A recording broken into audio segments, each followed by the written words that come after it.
Hello and welcome to another episode of Arkham Unboxes, the show where we transform games from their box to their unboxed state. Today we are at the Keyforge preview event in London, which is clearly the worst place to do an unboxing since the L5R preview event in London, but we never learn.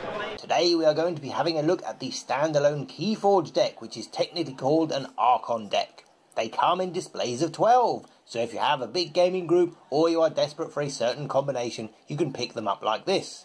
And they have a nice retail-friendly header to turn it into a counter display.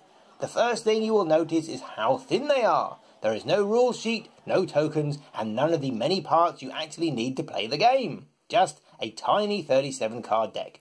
This is how they keep both the bulk and the price point low.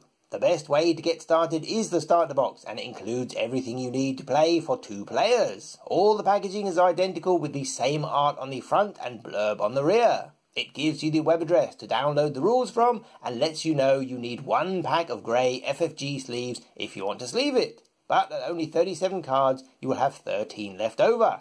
What strikes you immediately is how thin the cardboard is. This is definitely intended to be disposable.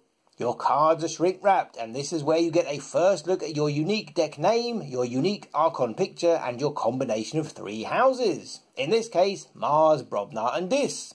And face out on the back is your checklist, letting you know which unique combination of cards you have been given, plus a QR code. At this point, if you wanted to sell or trade your deck, you can, as it is still sealed and brand new. But you can tell people not only what houses it consists of, but the name of every single card within. The shrink wrap is quite tough, being both child and YouTuber proof. The red strip doesn't help as much as you think. The cards are in order, and there is no reason why you can't get multiples of the same card. The backs are identical and display your 3 houses along the top, except for your checklist, which is called your identity card. To stop you shuffling it into your deck, it has the house icons at the bottom and the unique name at the top. And not only that, on this card the houses are named, whereas on your regular cards you only get the symbols. Every card belongs to a house, and you will see the house symbol in the top left corner and on a watermark in the main text box. Plus you see the house colours in various places on the card, usually as a background to text. Along the bottom of each card you have the artist name, also the set symbol and the collector number within the set, plus the rarity symbol and once again your deck name. And this is the same format for each of the houses, but with the house colours in each of the text boxes. The rarity symbols also appear on your checklist. There are 4 different card types, but there is no guarantee that all types will be represented in all 3 of your houses. Each card has a picture on it, and the art style is very modern video game, reminiscent of World of Warcraft or League of Legends.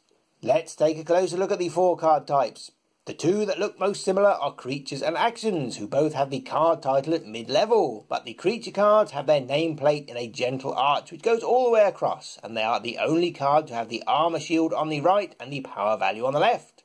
The actions have a wavy nameplate that doesn't go right to the card border. By contrast, upgrade and artifact both have their nameplates at the top of the card, which is handy as upgrades need to be slipped behind other cards. But rather cleverly, these 2 cards have their text boxes in opposite positions to help you distinguish them, and every card has its type written on it.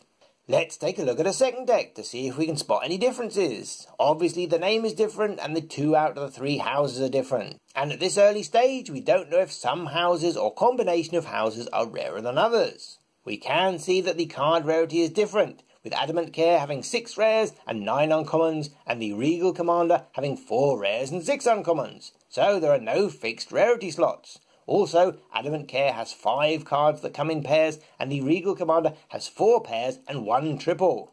Notice that this deck doesn't have any upgrade type cards whatsoever, and only a lone artifact. Shall we open up another deck? Welcome to the world's most expensive booster packs. Here we have P. Tarantelli, the Harbour Master, who has conscripted Dis, Mars and Untamed. And oh my, look at that! 8 pairs and a triple! This is the type of deck a CCG player wants, repeatable and predictable, but with only 2 rares and 8 uncommons. And if you scan the QR code on your identity card after the game launch, it will take you to the Keyforge website and allow you to download the Keyforge app. This is a card game using standard size cards that you see in Fantasy Flight Games' living card games. The cards do feel very thin, and you may find you have trouble picking them up from a table surface. Using a playmat or card sleeves will help with this. Like most card games, it contains small ability text, but this is in a clear black sans serif font and is always on a contrasting background. The card names and the armor and power value numbers are much larger, as is the house symbol, which is consistently placed on each card. There are plenty of pictures on the FFG website, so you can check to see if any of the colour combinations they use will be a challenge for you before you purchase.